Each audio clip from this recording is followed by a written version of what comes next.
everybody, and welcome back to the New Nasty Boys. I'm your co-host this morning, afternoon, evening, whenever you decide to listen to this thing, Billy DeVore. And sitting next to me is... Chris Weir. Always next to Billy.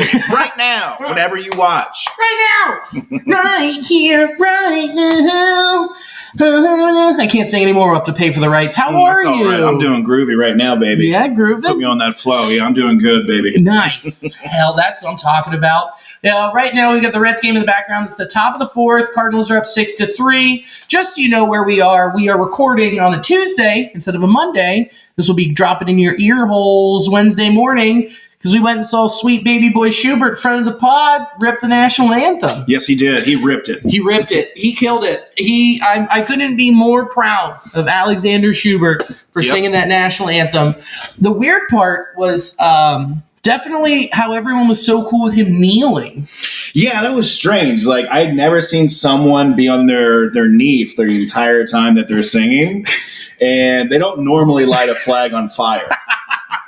You know, what was also weird is they had him sitting in the POW chair singing it. Yeah. I think I saw him actually push a POW like off of there. I think at least he got one of his legs caught as he was falling off the visitor's dugout. Yeah. But other than that, Schubert, you did a great job. I mean, I don't agree with all the things you said in that bullhorn when he got out there. But, buddy, you ripped it. Congratulations. Congrats, buddy. Yeah, way to go. Yay. What was very odd was when he did rip that POW's leg out, he took it out and they used it as the mic stand for him to sing. That was great. He was singing it like that, pointing out to the audience. And then he was drinking out of it later. Yeah, it was cool. Great. Nice showmanship. Yeah, like just like Bruce Koepka with the Open Cup. Did you see that? I'm not sure. Oh my God! So he won, he won the PGA Championship. Live Golf guy filled up on, pardon my take, filled up the Open Cup with beer and just was chugging out of it. And the thing that's questionable is immediately started drinking, and then his eyes for the next 48 hours were like this, just wide open. Interesting. And went to the Florida Panthers game. You see him wide open, like. What are you putting there, huh? He's living it up. Exactly. That's what he's doing as a live golfer. He's living it up, dude. But yeah, Schubert was not living it up out there, I'll tell you that. Eyes were closed. Okay. As they should be. Eyes wide shut. Great movie. Yeah, that's how you gotta hit those notes. Close them eyes. Close them lids. Close them. Shut it down. So yeah, did that last night. Did a great job and watched the Reds walk it off. Hopefully they do that again tonight. But I'm going to be honest with you. Don't feel great about it. It's not looking good. Although Matt McClain just hit his first big league home run, so that's pretty awesome. Yeah. See, when we taught him the lift, he really pushed it through. Got good launch angle, which is something we worked with him on for a couple of years. Yeah, you're doing great, buddy. Just like we taught you. Strong work, pal. Real proud. How was your week? It was pretty good. Nothing terribly eventful. Some family stuff. Made the rounds for a birthday party, graduation, and then the most eventful thing is when we went to the City Connect game Friday night. We got to watch the Reds versus the Yankees. Yeah. And hot day. That was quite a night. That was. Whew. I started around 5 o'clock, and then you met up with us as we went to the old Rusk District. Yeah, that hockey bar. The official Golden Knights bar of East Walnut Hills. It's a hockey and golf bar. Very eclectic group. Yeah, because they also show only live golf matches. True. And majors. That's it. That's what we found out there. And on their rooftop patio. Yeah, so we were essentially in enemy territory. We were behind enemy lines at this very nice establishment. That's where we started. And just went from there. Just had a night. The boys went to town. You, me, and friend of the pod, Pat. That was a lovely, very drunk evening. Yeah, it was great. And when we got to the ballpark, it was awesome actually being a part. It felt like there was a really nice energy there. There's a ton of people. And then it was nice seeing a bunch of those jerseys out there. So much black. Yeah, it was pretty wild. I mean, I wore my best. I had a nice Larkin jersey. Those were red. Oh, thanks. I really do enjoy it. So, yeah, it was great. The city was having a nice time that night. Yeah, it was pretty full. There was like 39,000 there. Yeah, a lot of Yankees fans, a lot of people from Jersey hanging out. Ugh, they were all from Newark, which is gross. Yeah. It was so gross. So many pinky rings. It was disgusting. They all brought their own gabagool. It was terrible. I just got the smell of cologne off me. What did you GTL today, right?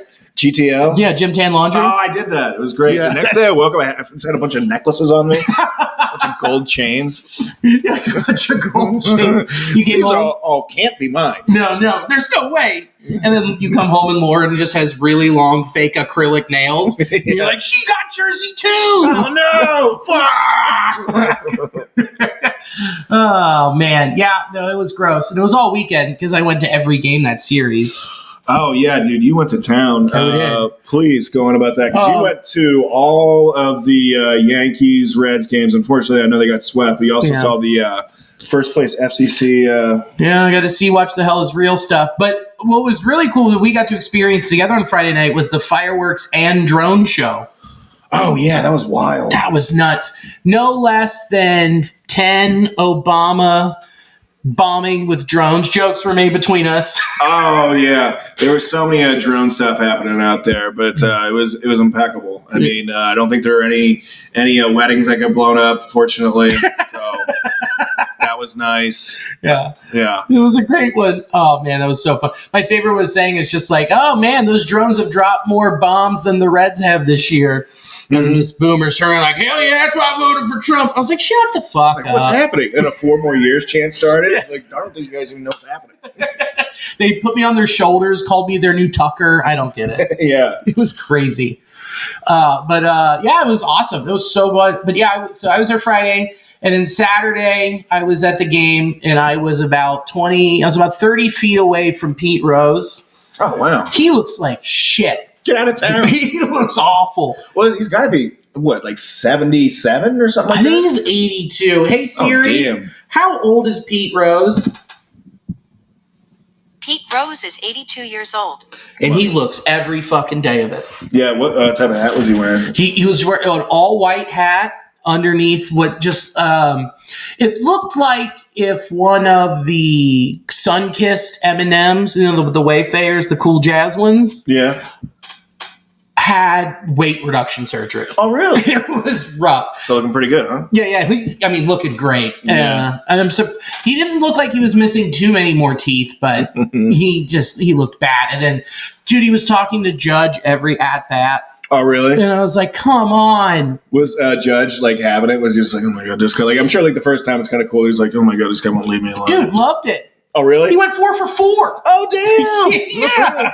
He was all about it. Hit King just like, well, what if you do this? Like tweaking his swing. I'm like, hey, guy, didn't you play for the Reds? Yeah. Not the Yankees? It's not helping any of the Reds out. You don't need to help out the last year's MVP with his swing right now. Yeah. Ugh.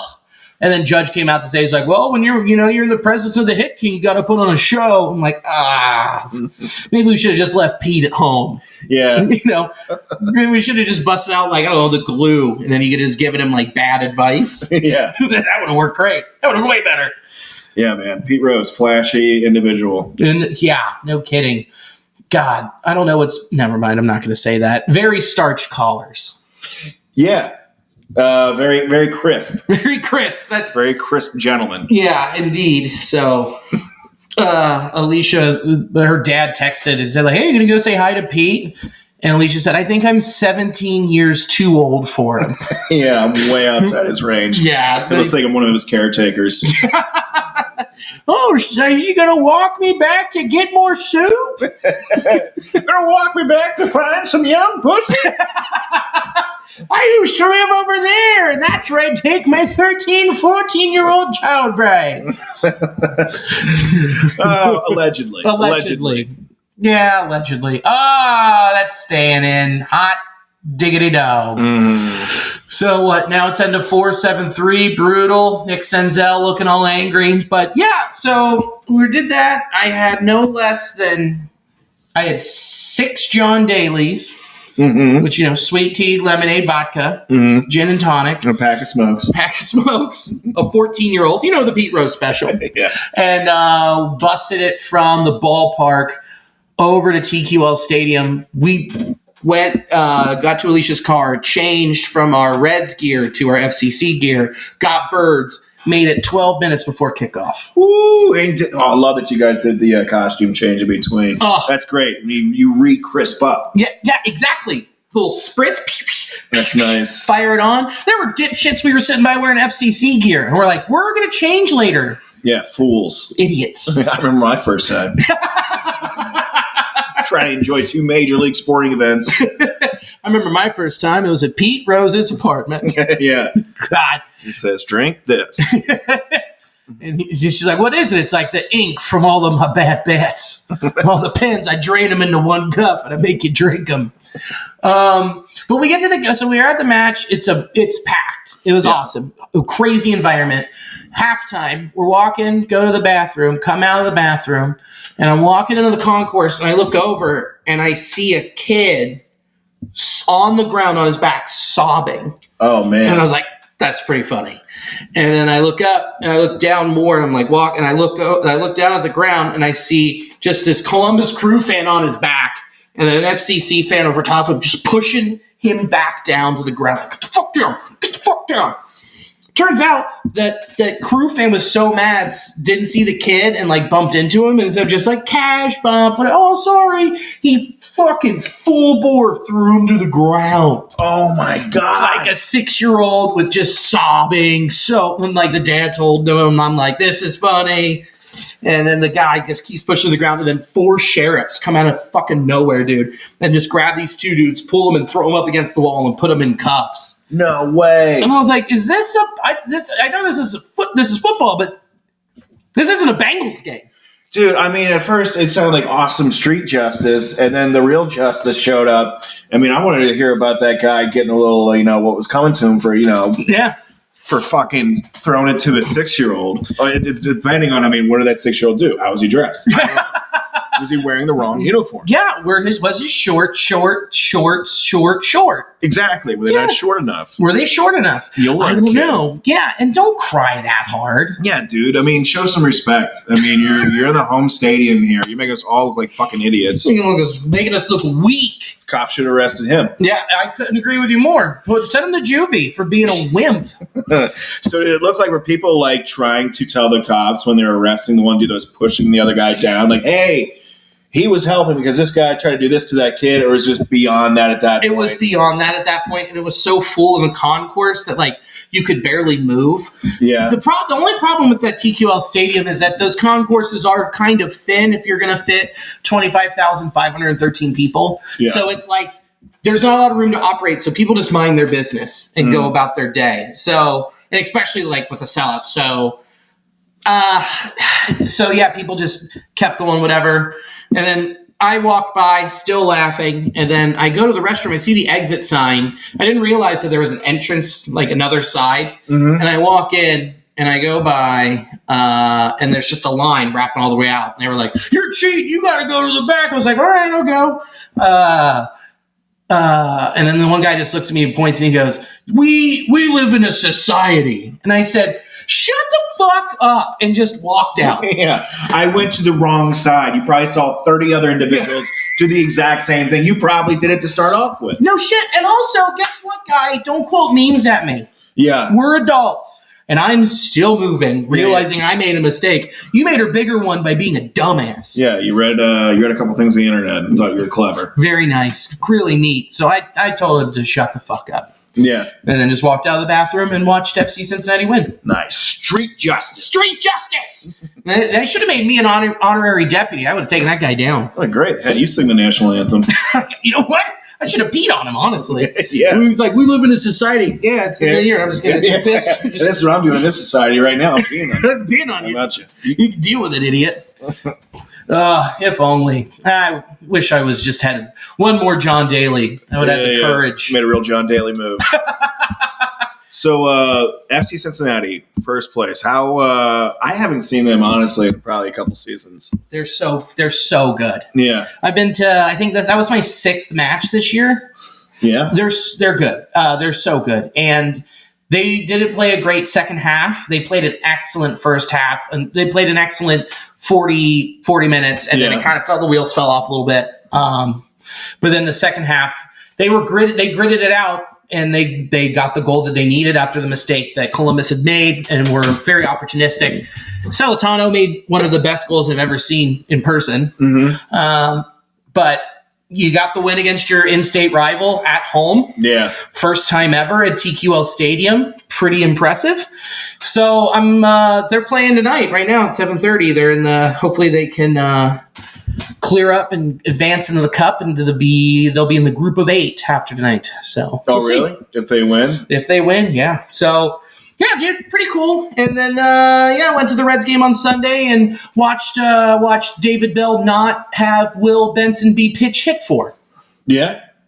Bottom 9, bases loaded, and you can win this game by putting in anyone at this point. Yeah, man. Has he gotten a hit since he's come back? He still has a .83 average. There you go. Has he barreled a ball? That I don't know. Because that would be something. Because even the times, I think the one hit that he got wasn't even a hard one that I saw before he got sent down. No, but yeah, dude, that's not. You got to know when. Come on, Will Benson cannot hit. No. How fucking embarrassing that you have him and you look at the embarrassment of riches with the Yankees and you're like, this is our best option right now. And I'm like, is it? Yeah, you can probably throw anybody in there better, unfortunately, Mr. Benson. I understand that Tyler Stevenson needs a day off, but it's bottom 9, 2 outs. You can have him come in and pinch hit. And if he strikes out, that was the best guy on my bench that day.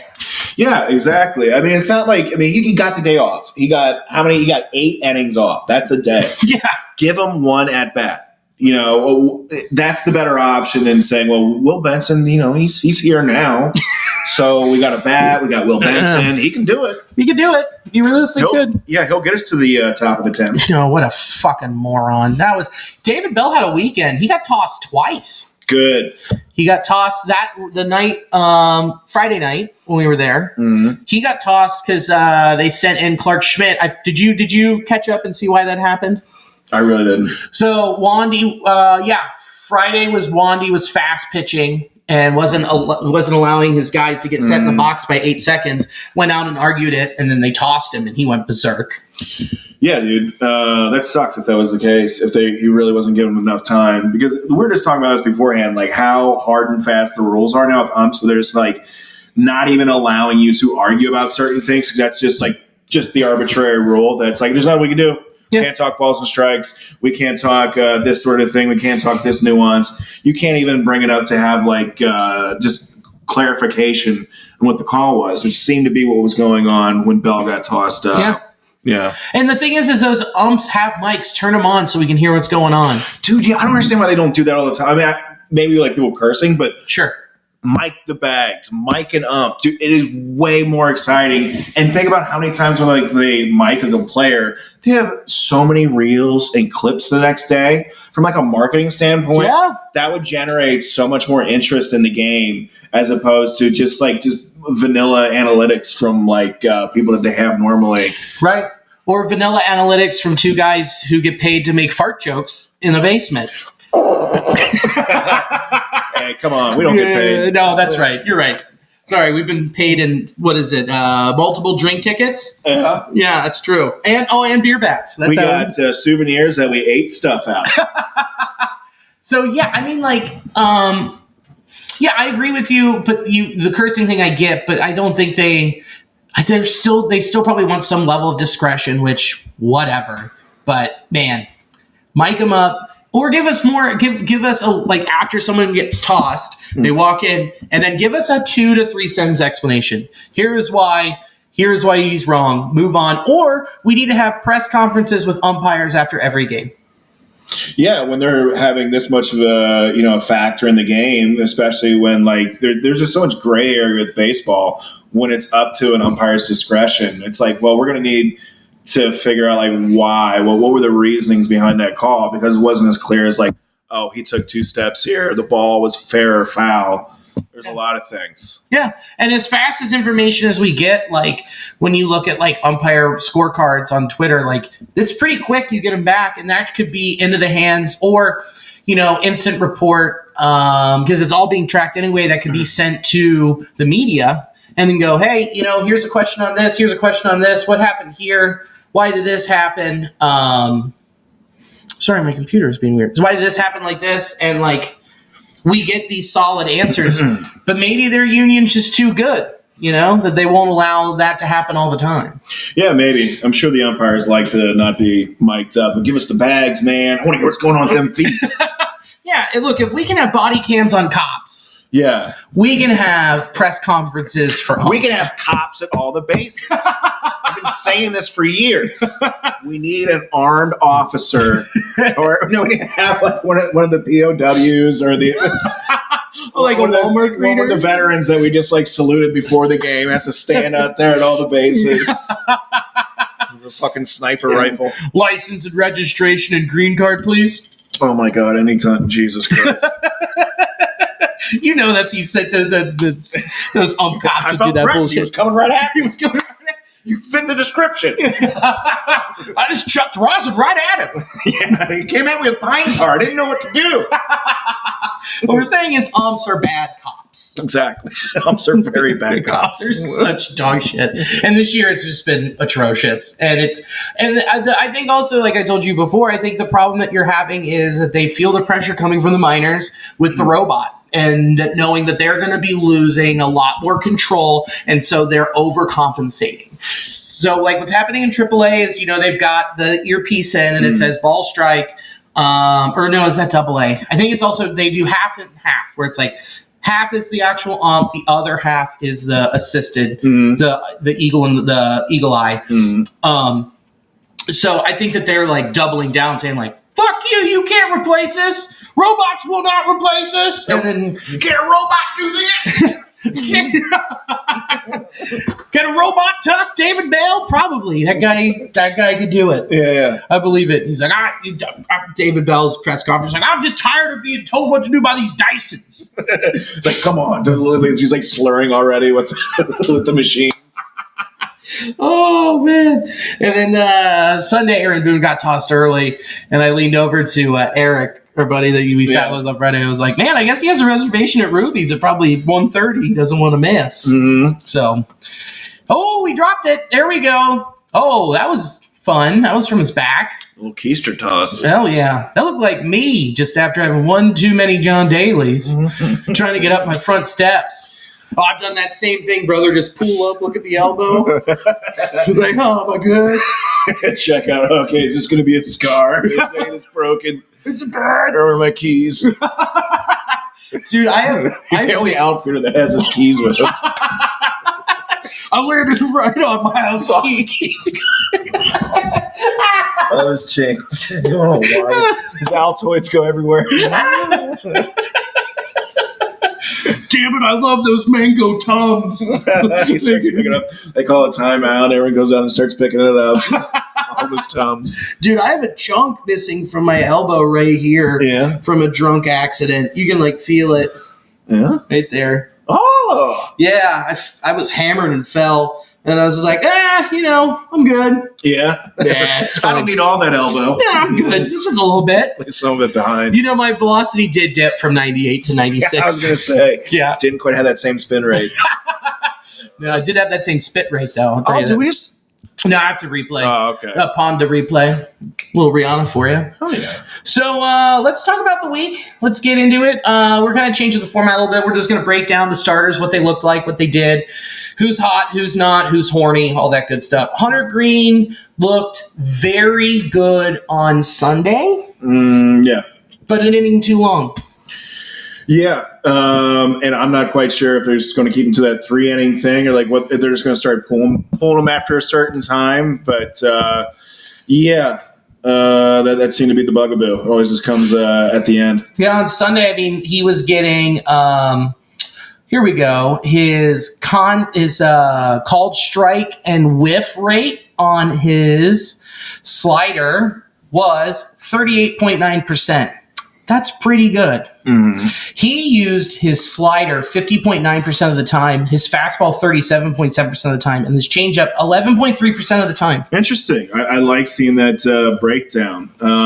Of course, it just seems like you can just pluck out like just a handful of pitches that go wrong for him. He keeps something up or just can't find the zone. It just seems like lose it for half an inning. Yeah. And that just seems to be like where his trouble comes from. Other than that, he just seems to be so lights out for, an inning or two.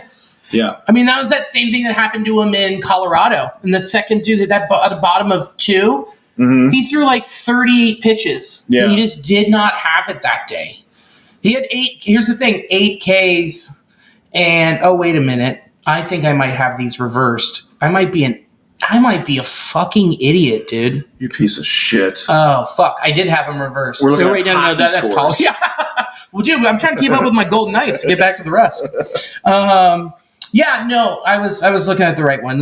So if you look at here, 49% of the time with his fastball, 37.5% with his slider. And if you look at that, his slider 2/3 of the time was either away or low. Mm-hmm. He just didn't have command of it, and you have to have elite command of your second pitch if you're only going to have 2 pitches.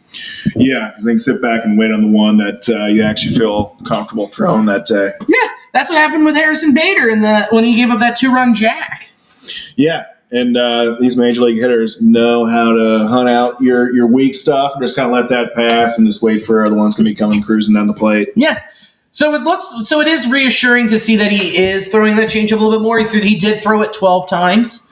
And that I think that also gave him enough of a boost to be able to have enough length to go and be productive and have a good enough start to go in the 6th. And then they just stretched him too far into the 7th. I think he was in the low 90s at that point on Sunday. And I'm sitting there pull him, and they roll him back out. And I'm like, he's going to give up another bomb. Mm-hmm. They didn't listen to you. They didn't. Mm-hmm. I tried, man. I was waving that veteran's leg. Yeah. As you're drinking beer out, sloshing it around. And then Brooks Koepka's next to me, chugging out of his open cup. Oh my God. But overall, I mean, like 7 innings on a Sunday game versus the Yankees, whose offense isn't as potent as it could be, but still enough that you get swept by them. But it's still progress. It's still the stat line is still really good. 7 innings pitched, 4 hits, 4 earned runs, 10 strikeouts. That isn't anything to scoff at. It's just you want him to be elite. And I think the problem that I'm having is trying to be like get him to that status by this year. And it might happen, but at this point, it's like we're seeing greatness. It's gonna be there, but I'm just impatient. I know you keep wanting to see him elevate every game, and there's some things like we said, like he threw 11, 12 changeups, which at the start of the year, I mean, him throwing 2 would be his high water mark, or something like that. So him getting more familiar with some of those secondary, third pitches will just improve the things that he's already doing well. Yeah. So those are the things that I guess focus on. But yeah, I feel you. Every time he comes out, it's like, oh, is this the game where he goes all 9? Is this the game where he throws, a complete game, 2-hitter? Yeah. So and I think in due time, and we just really want to see. We just want to have a lot more to root for in this year. Yeah, this season. And this is it. I mean, like this is the big thing for us is him, especially with Lodolo being out, and we'll get to that in a little bit. But next up is our starting rotation was Brandon Williamson, and he looked great in Colorado. Yeah, he did. He really had a good pitch mix. I mean, look at this, man. He had 5 different pitches that day, and he hung out around the zone. It's not like he was afraid and he was trying to get people to chase too much. He went in with a game plan and was effective for 5 2/3 innings, gave up 1 run, 2 hits, 2 walks, 6 Ks. He had 10 whiffs. That's on his pitches. And called strikes and whiff percentage was 31.9, with his slider leading the charge with 46.2%. Yeah, it's very impressive. It was a nice outing. Yeah, it was awesome. I mean, and especially for his first time in the bigs. And you have to do it in goddamn Colorado, Mile High, baby. Yeah, it's not an easy task. That's amazing. Yeah, it's awesome. And then last night, not so great. 4 1/3, 3 earned runs, 4 hits, 4 walks, 3 Ks. Again, enough to keep you in the game. Again, this is his second professional start. But again, used his arsenal of 5 pitches. His control wasn't great, which is what we feared in AAA.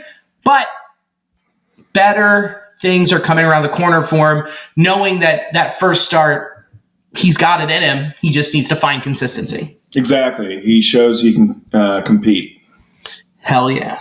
Hell yeah, dude. Can you compete? A little bit. I compete my meat. And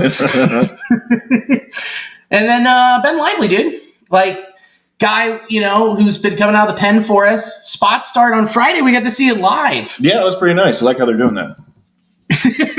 I like how they're starting him every time I go to the game. Yeah, every time. Every time I go, they start Ben Lively. The one time I go, every time they start Ben Lively.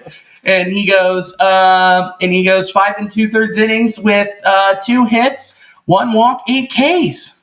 Good on him. I like that, man. The Reds are really, even when they're not bringing like their best, they still seem to get like a bunch of Ks, which is nice. Yeah, it's nuts that, and like if you look at this, man, look at that, 2, 4, 6 pitch types. Love it. Look how much in the zone he's operating. A fair enough outside. Those are clearly where you get your where you're getting them to chase. Work it enough.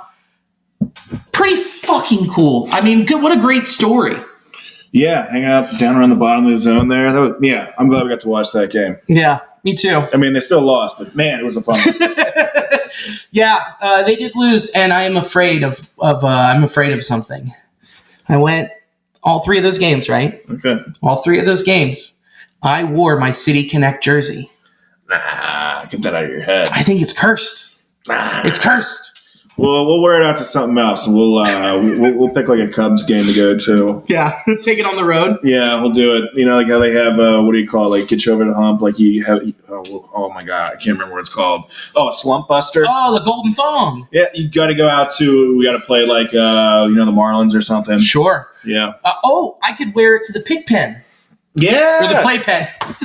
We call it the pig pen, but there's a gentleman's club, a fine gentleman's club down the street with rebar on their roof. It's quite the place. It's really nice. They don't have any copper in the building. Very smart on their part. Yeah. Very smart. I also have an announcement. We will be recording a live episode at the Playpen. Oh yeah. In early August. When it's nice and moist and hot. Yeah, stinky. That episode will be sponsored by HPV. I was going to say Pfizer. Pfizer? Yeah. Oh, I don't think Pfizer can do that. That'll be, you're going to have to do it you're going to have to strap it up. Like a splint. Splints for your hog? Yeah. Pfizer makes those. Yeah? No. Like tongue depressors. Sorry, I ate all your tongue depressors. But I'm taking it to Seattle this weekend. I will wear it to one of the Mariners games. There you go. And they're playing the Pirates, so I feel like if they lose and I'm wearing that jersey and like Luis Castillo's on the bump, it's cursed. Okay. Well, if you see Castillo, I'm sure he'll wash away that bad juju. He better. Mm-hmm. And then let's go to speaking of bad juju, Graham Ashcraft. Oh, McLean! That was a beautiful double play. The throw was a little high, but he just made an amazing hop step off of second. We will see it after the commercial break. We don't have commercials. We do have a commercial. We do. Oh, intheclutch.com. We have some sick new Cincinnati Reds themed City Connect-ish shirts. Use the promo code Nasty Boys, get 10% off. Check it out. There's our commercial. Cool. I think we nailed it. Okay. And we're back. Speaking of bad juju, Graham Ashcraft. Oh boy, he did it again tonight. Mm-hmm. He's given up 6? He gave up 7 runs tonight in 4 1/3, 5 innings of work. Yeah, he had like the 3 strikeouts in the first inning, but yeah, he's leaving balls up. He's not as sharp is what he was to start off the year. Or maybe he's got like better scouting reports on him now too. But yeah. And like in Colorado, he didn't throw his sinker. He went to just being a 2-pitch dude. Look at that. I wonder if that was a strategic move. I'm just thinking, like in Colorado, I think he just wasn't as effective with his sinker. But that just seems to be.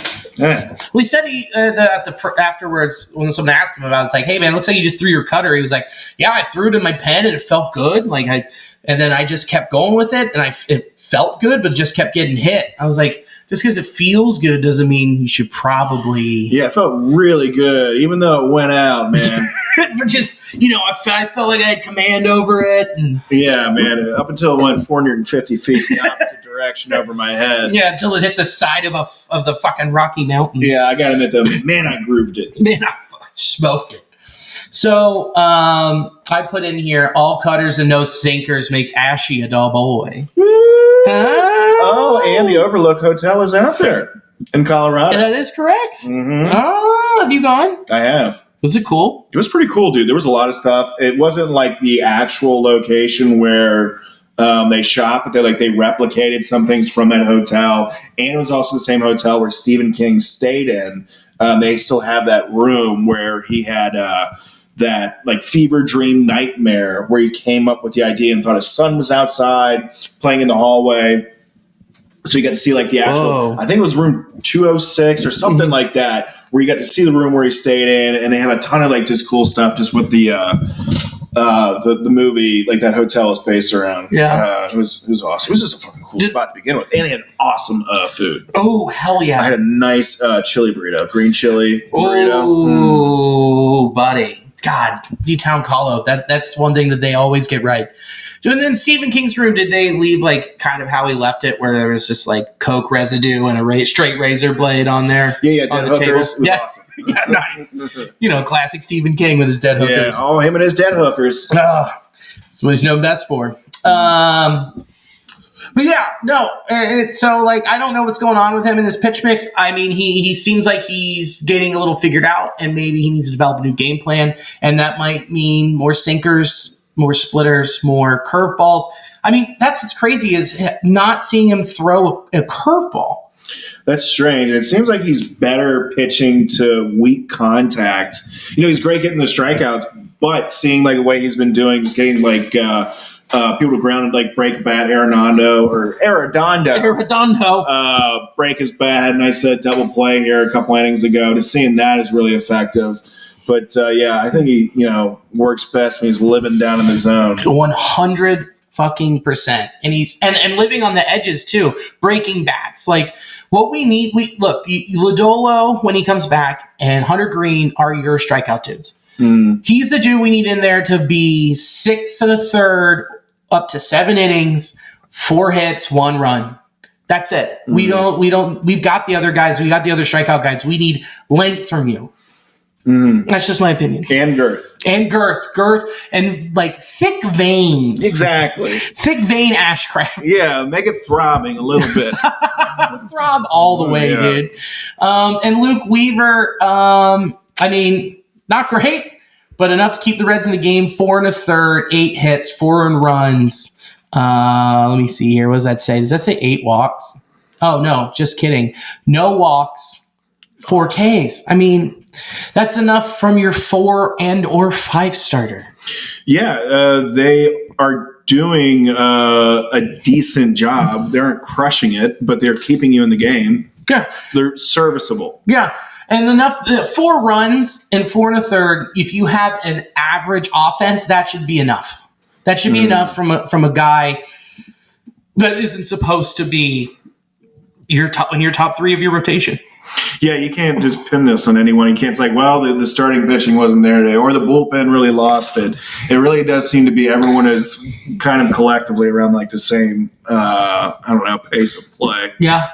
This offense fucking sucks. But let's just talk about Alexis Diaz and Alex Young having wonderful weeks. Alexis Diaz last week had a 14.73 K per 9. Dude. That's elite. Still hasn't given up a homer. Yeah, man. He's looking amazing. This is such a bright spot for the Reds. It's so gross that he's going to be here for at least 4-5 more years. Amazing.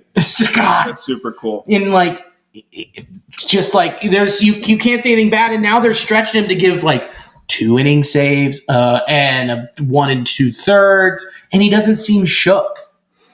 No, we saw that one that happened last week where he brought out David Bell to talk to him a little bit, but then it just showed this, I don't know, sense of maturity. He wanted to just make sure he's on the same page and just let him know, I got this. Yeah. You thought he was calling himself out. He's no, it's I'm just reassuring you. Yeah. I'm your closer and I got this. Yeah, he just went, go back.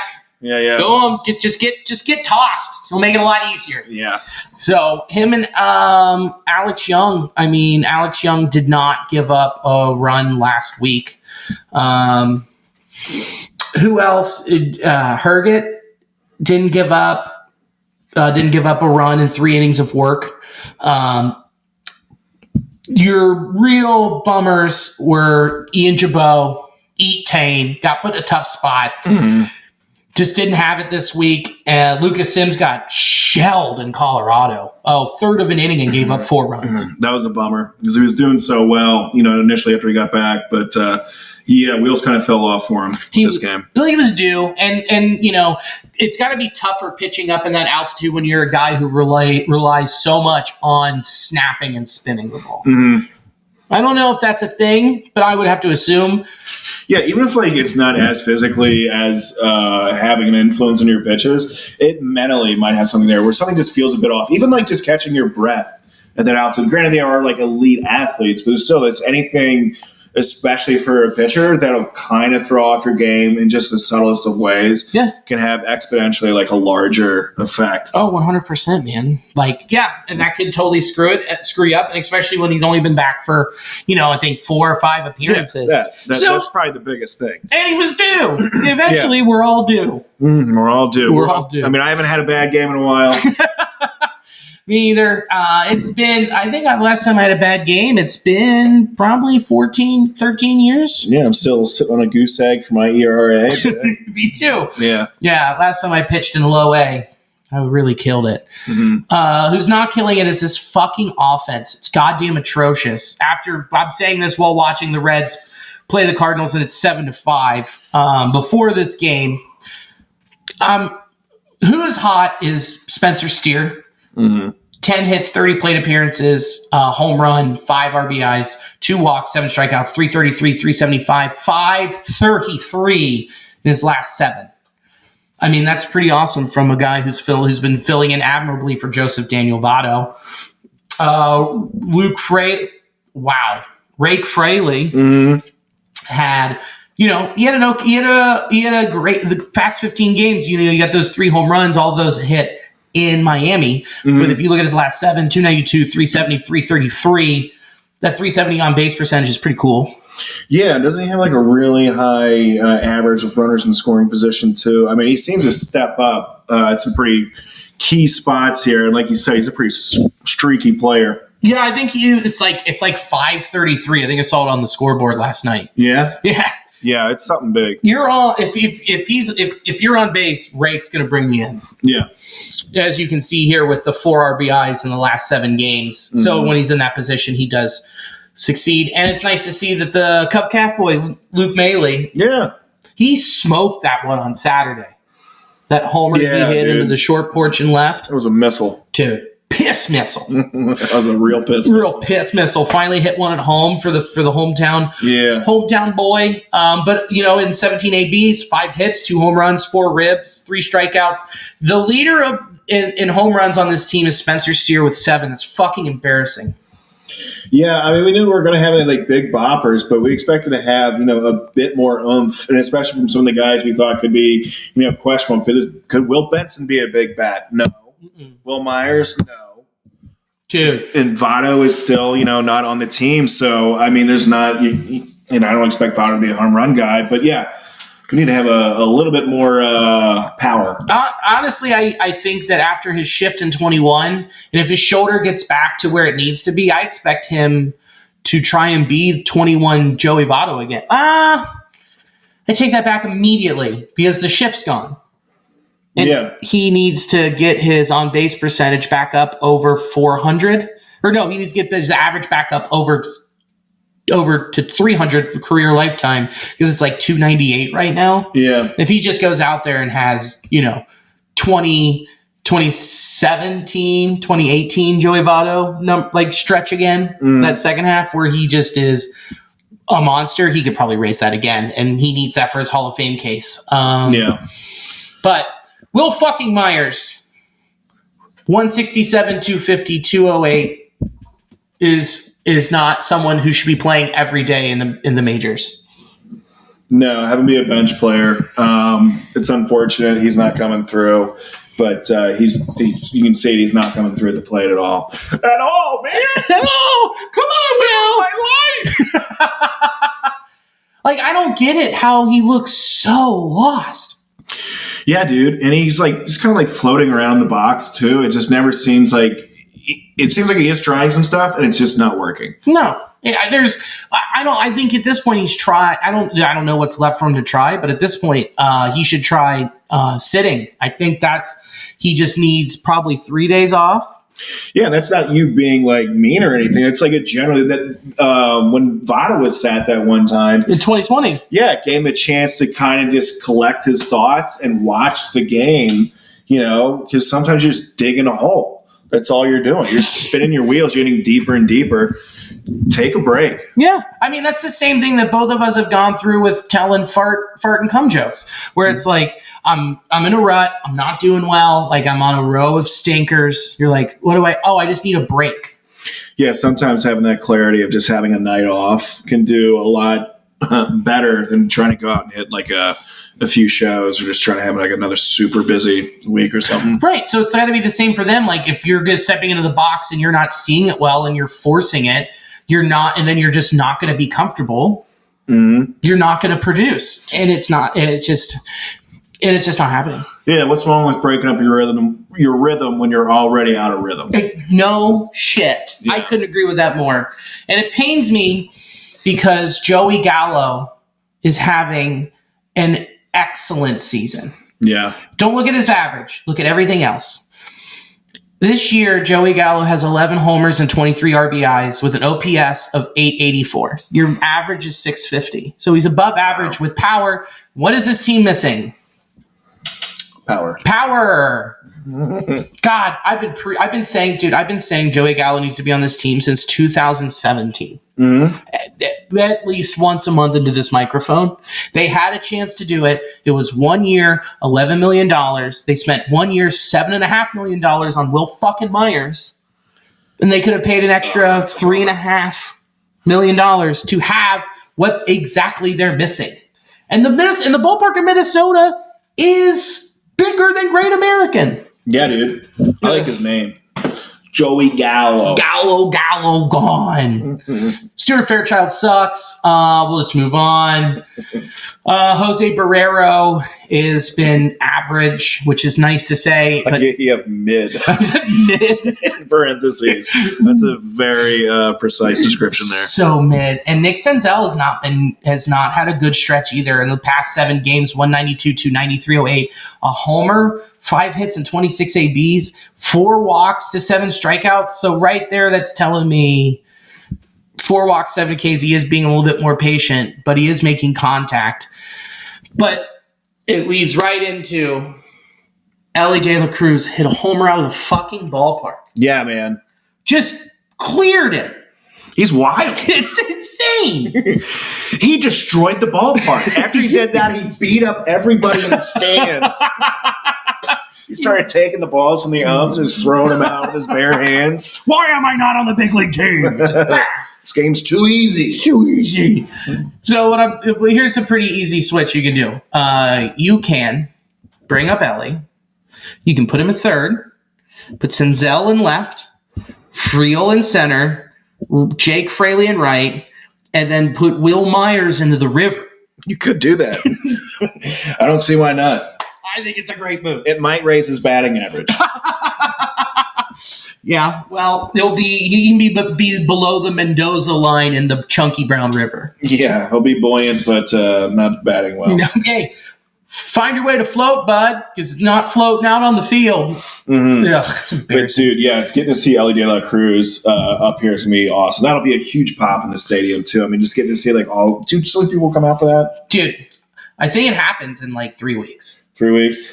I think that might be too long. I don't think you're going to be far away out of it at that point. But like 3 weeks, 2 to 3 weeks, if he continues to produce at this rate and walk at this rate, the only thing that was missing in his game was his walks.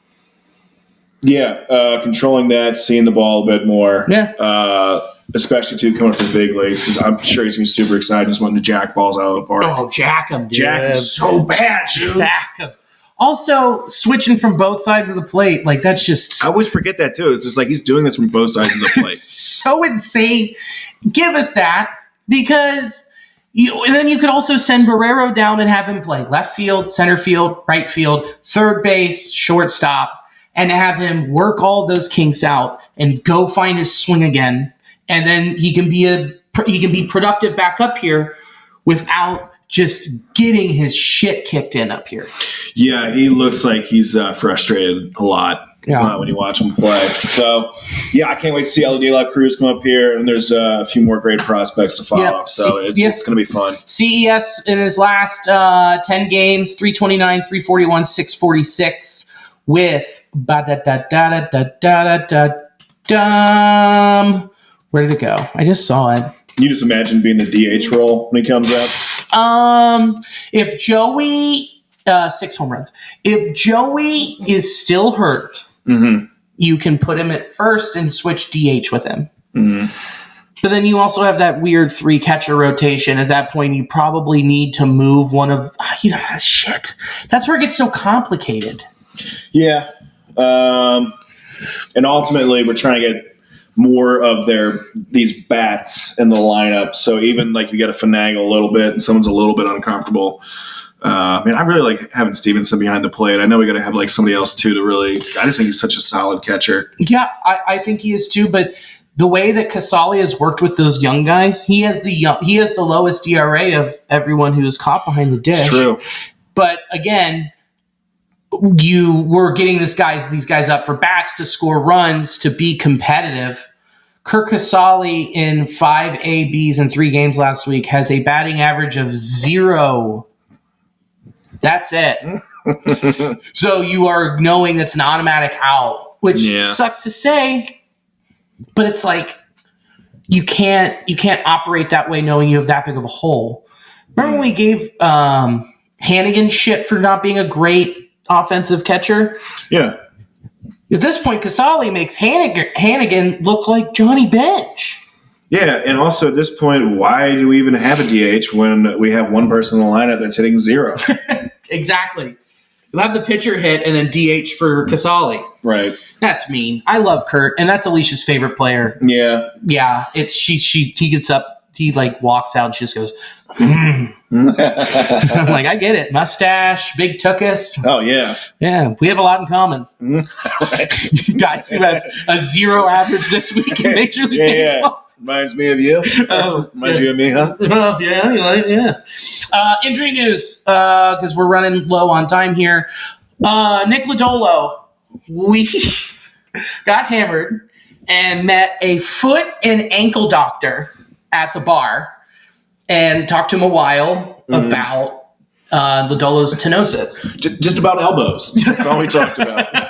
He was like, yeah, I handle ankles and feet. And then I said, what about head, shoulders, knees, and toes, knees? And then he's like, can you buy me a drink? Yeah, he made us buy him drinks. Yeah, it was so wild. This is at the end of the night, too. This is at after the game. We're right across at in between. So it's a fun hang. Yeah, the thing is, he wasn't a foot doctor. He said he was just into feet. Yeah. He said, no, I have Dr. Scholl's on. I really want to suck your toes. You're like, Nickel Dolo. But no, he is a doctor of medicine and of the ankle and foot variety. So we talked about his stenosis. Yes. You were participating. I was participating a bit. I think we talked to this guy for 45 minutes about it. Yeah, it was a good while. I was very surprised at how long we all sat down and talked together. We swapped info. They want to be friends. That's they want to crazy. hang out. So it was pretty cool. Nice. It was nice to meet them. But we were very drunk. But what will happen is they are going to give him, it says PCP injections, but I think that's wrong. Yo, it's PRP. PRP. PCP. I wrote PCP. It's very controversial that they give them PCP and let them fist fight all the nurses. Dude, Works great for the Achilles. They have just IV drip bags of Fago. She was shaking like, whoa! He just, oh my God, I can't believe I put that. PCP injections. No, it wasn't PC. It is PRP injections, which is platelet-rich plasma. So what they're going to do is they're going to inject it into that spot, and what it's going to do is going to increase the blood flow, and hopefully the collagen will replace faster this stenosis so that he's ready. They said there's a possibility he could be ready in 3 weeks, according to this guy. Yeah, according to the doctor, he seemed very confident that Lodolo was going to be fine. Yeah. And then he'd be fine. It's just knowing once he's putting stress back on that tendon, how it'll truly how he'll recover. Right. So we won't know until he starts throwing, and hopefully they're injecting him with the best stuff in the world. I imagine. PCP. Yeah, it's not going to be like that Facebook marketplace Botox stuff. It's not going to be the Botox parties. Oh, yeah, that I've been going to because I'm so sweaty. Yeah, it's all right. You're hard on yourself. Yeah. So, no, that's good news that from a guy we met at a bar. And Joey Votto took BP yesterday, Great American Ballpark. There's still no timetable for his return. Connor Overton had exploratory elbow surgery, which is never a good thing when they have to cut open your arm and be like, let's look around. Yeah, let's poke around here. That's never good. And TJ Friel is back. So that's awesome. Let's round third and head for home. What do you got What do you got? I'll be in Louisville tomorrow. Well, I guess today, if you guys are listening. Nice. Wednesday at Laughing Caravan or Comedy Caravan. There it is. Then I'll also be Thursday. I just picked up a gig at the Funny Bone. I'm pretty sure I'll be there. And also later that night, I'll be at Oddfellows. Still get the show coming up, I think, on the 27th. 2 of them at the Comet. You can also see me at Go Bananas on the 31st. And Nice. Bloomington people, please come out to Limestone Comedy Fest, 1st through the 3rd in June. It's a great time. If not to see me, see some other amazing comedians. Kyle Kinane is going to be closing that out. So that's going to be fucking, He's the best. I'm excited to see that. Bring your left, right, center dice. Dude. Yeah? So you're prepared, eh? Yeah, there you go. I'm gonna lose so much money. God, what a great pool. What I have, I'm gonna be in Seattle starting Thursday. I leave Thursday at 6. I get back Tuesday late afternoon. I will be at I think 1 or 2 Mariners games and a Rainiers game. Yeah, baby. So, and fun fact, Monday, Jake returns to the pod. It'll be so great! Yeah! So Chris is off next week, and you guys get to have our Seattle correspondent, Reginald J. Skeffington. He's known in some circles. So thank you to Sports Drink for being around. Thanks to In the Clutch.